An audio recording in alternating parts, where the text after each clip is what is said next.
നിവിൻ പോളിയെ നായകനാക്കി അഖിൽ സത്യൻ രചനയും സംവിധാനവും നിർവഹിച്ച സർവം മായ തിയേറ്ററുകളിൽ ഒരു ഫീൽ ഗുഡ് അനുഭവം സമ്മാനിക്കുകയാണ്. പ്രഭേന്ദു എൻ നമ്പൂതിരി എന്ന കഥാപാത്രത്തിന്റെ ജീവിതത്തിലെ രസകരവും വൈകാരികവുമായ നിമിഷങ്ങളിലൂടെയാണ് സിനിമ സഞ്ചരിക്കുന്നത്. ഒരു ഹൊറർ ഡ്രാമ എന്ന് വിളിക്കാമെങ്കിലും പേടിപ്പിക്കുന്ന പ്രേത കഥകൾക്ക് പകരം ഹൃദയത്തെ സ്പർശിക്കുന്ന ഒരു കഥാപരിസരമാണ് ഇവിടെയുള്ളത്. വർഷങ്ങൾക്ക് ശേഷമാണ് നമുക്ക് പ്രിയപ്പെട്ട ഒട്ടും ഏച്ചുകെട്ടലുകളില്ലാത്ത നിവിൻ പോളിയെ സ്ക്രീനിൽ തിരികെ ലഭിക്കുന്നത്.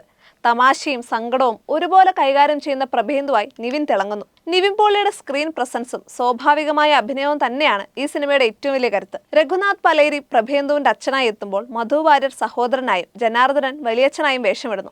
അജു വർഗീസും നിവിനും തമ്മിലുള്ള കോംബോ പഴയ ഹിറ്റ് ചിത്രങ്ങളെ ഓർമ്മിപ്പിക്കും വിധം ചിരി പടർത്തുന്നതാണ്. കൂടാതെ അൽഫോൺസ് പുത്രൻ, അൽതാഫ് സലീം, വിനീത്, മേതൽ ദേവിക എന്നിവരുടെ പ്രകടനങ്ങളും സിനിമയ്ക്ക് മിഴിവേകുന്നു. ആദ്യത്തെ നായികയായി വേഷമിടുന്നത് പുതുമുഖം റിയ ഷിബു ആണ്. നിവിൻ റിയ കോംബോയാണ് ചിത്രത്തിന്റെ സർവവും എന്ന് തന്നെ പറയാവുന്ന തരത്തിലാണ് ആദ്യത്തെ അരമണിക്കൂറിന് ശേഷമുള്ള കഥാസഞ്ചാരം.